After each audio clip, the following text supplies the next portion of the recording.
Hi, everybody. This is Leslie Iwerks. I'm a documentary filmmaker, Academy nominated, Academy branch doc member, and a big fan of Josh and Rebecca Tickell, who are here as my guest of honor to discuss their latest and greatest film, Common Ground, which everyone needs to see.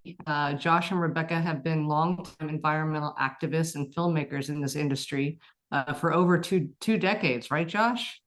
Been Something a like while. that. Yeah, it's 20 Uh, years of doing this.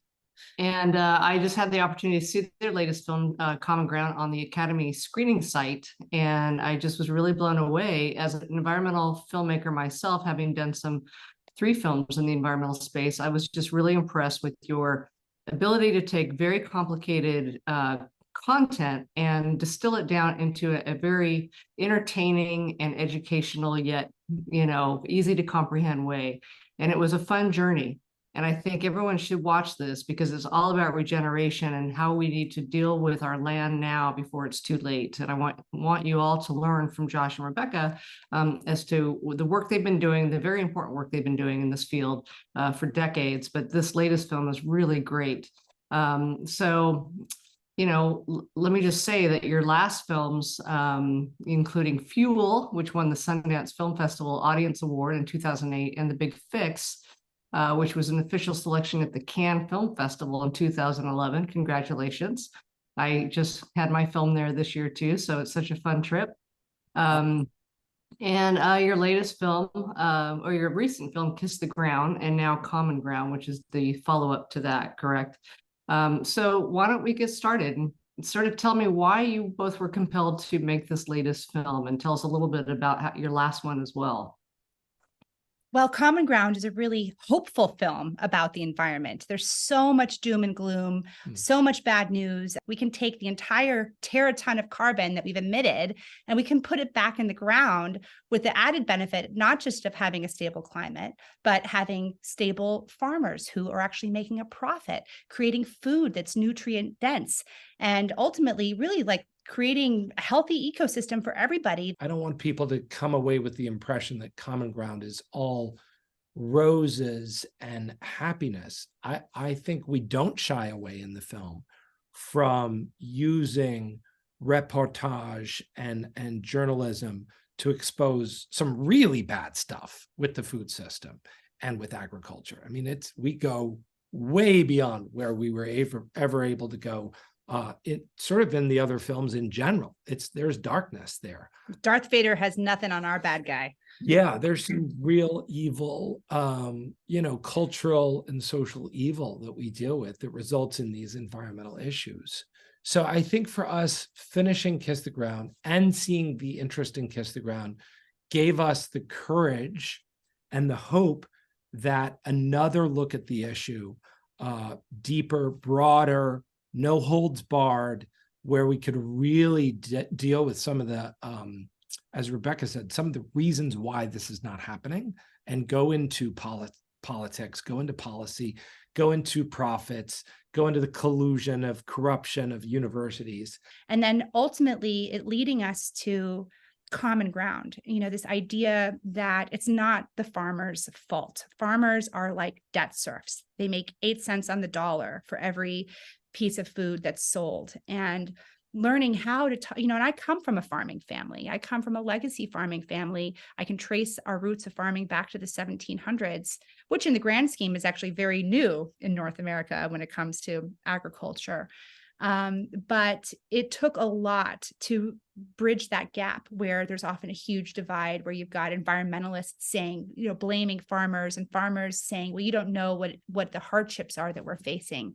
And so for us, it was finding the message that could speak to anyone, whether they were Republican, whether they were a Democrat, whether they lived on the coast, whether they lived in the middle of the United States, and being able to have a real conversation about what we all care about, which is health, which is taking care of the land, being good stewards of our soil, and ultimately in growing food that's nutritious for people. This is something that's universal.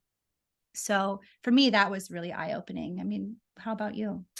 Well, I think one of the challenges for making the film was how much negative stuff to put in the film as opposed to positive stuff. It's always That's Mm. always a thing. And There's a I, lot of negatives in there. It's hard to yeah, keep it I mean, uplifting. the first cut, you know, you always have your sort of like rough vomit draft, was way darker, like Yeah. way more, you know, about the corruption and the whole, you know, mixture of money and USDA and EPA and that whole thing. And you know, we test screen it. We thought it was great because you film all this stuff and you work hard for it. And you're like, wow. But test audiences were just so depressed by it. They're like, that it's too big. I can't change this. It's like Right. penetrable. So, and then when we started working on the second half of the film to show anecdotally these people who are doing good things, you know, examples of positive change, we ran up against the problem of scale. Like, we had great people in a backyard scale, or we had great people at like 50 acres or something. But the notion, you know, can we feed the world doing it the right way, keeps coming up. And we were so lucky to find, just toward the very end of the filming process, we got Alejandro in Mexico with 2 million acres that they're doing, you know, and they've turned the desert into grasslands, which is amazing. And then we got Rick with 7,000 acres in Indiana, organic, no-till, regenerative agriculture. And when we heard about Rick, I was like, there's no way he's organic and regenerative, right? Because it's been difficult to do both.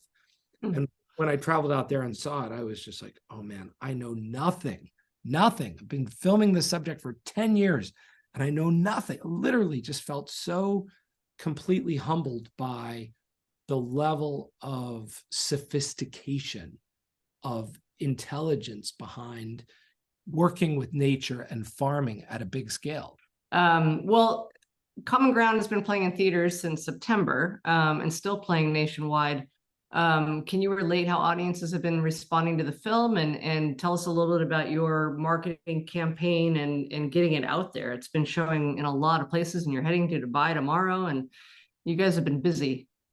We're not even halfway through our theatrical launch. We've already opened in 80 different theaters, and we've been doing it, you know, one theater at a time. We've been going to the premieres.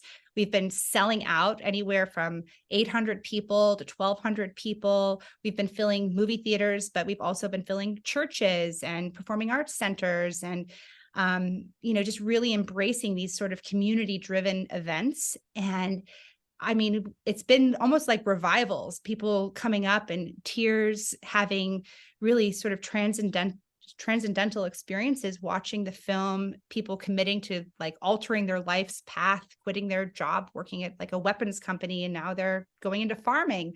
So that experience of being with people and feeling the enthusiasm and seeing the standing ovations, honestly, it does help, because as I'm sure people who are watching this know, it can be hell making a documentary. And audiences have been really supportive and loving the film. And we're still opening theaters. We've got another 75 on the books to open over the next couple of months. And then eventually by Earth Day, we're thinking we'll go on streaming platforms. Luckily, Wow. when people luckily when they throw tomatoes, they're regenerative, organic tomatoes. So, you know, but overall, good returns. Yeah. You should just have a barrel of tomatoes for people to walk out with, you know, as they leave the audience. Yes, we've been giving people the seeds. script. We've been That's giving good. people Yeah. seeds to grow tomatoes. Yeah. So That's great. Well, what is your hope for this film? You know, now that all these people have been seeing it, you've had these amazing receptions. What is your hope for the impact this film will have on regenerative farming? What are your big long-term goals going forward? One of the things that we have sort of had to say over and over again is this film is not involved in, you know, politics. It's very involved in policy. So we've taken the view that the film is omnipartisan, right? But a big part of the film does deal with the policies that are inhibiting healthy food and healthy farming practices. One of those policies is the Farm Bill. So as the film rolls out, just so happens the Farm Bill is being debated in Congress. So we have an invitation to show the film to a bipartisan congressional audience in Congress in January. We have a tentative invitation to go show the film in the White House, which is super exciting. Wow. And then additional invitations in DC for the World Bank and for other departments of the US government. So part of the hope is that, look, we don't think we're going to change, the government in a day, but part of the hope is that we can have people see the film and shift the needle in important ways. Sometimes the pivotal language in a bill is one sentence. Literally, it's one sentence that needs to change. And we just did 3 days of screenings in DC, sold out at the Miracle Theater there. And we had over 100 key staffers come. So 100 staffers of congressional people and senators. The USDA sent people, the Department of Justice sent people, the IRS sent people. They want to know how they're going to deal with the regenerative taxes, which is great. And the Q&As were an hour long. They were the longest Q&As, and people asked extremely detailed questions. And person after person came up to us after the film and just said, I work at the USDA. We have to get this to a department-wide screening. So I think, all of that is to say, one of the big hopes of the film is to help shift policies, and not just in the US, but overseas. I mean, for me, as a mom, I've been feeling ever since I saw An Inconvenient Truth, which floored me, and for me, really put me on this path. I used to be in front of the camera, and then when I saw An Inconvenient Truth, I knew that I wanted to make documentaries and I wanted to focus on climate. And for me, it's really about giving people a bit of hope, that there's so much bad news, but there is something that each one of us can do. And we do have a short window of time where we can course correct. We can change this. We can fix this. And we're not talking about that enough. Instead, we're just settling into that fear and into that paralysis. And when we should actually be getting motivated, and we should be uniting, and we should be finding, that common ground that we all share, which is our connection to this earth, which hosts us all. Like, there's no amount of other planets or flying rockets to outer space that's going to save us from the situation that we're in right now. And so I think when people watch Common Ground, it becomes clear there is a pathway forward. We can turn this around. We can stabilize the climate, and each one of us has a role to play in that.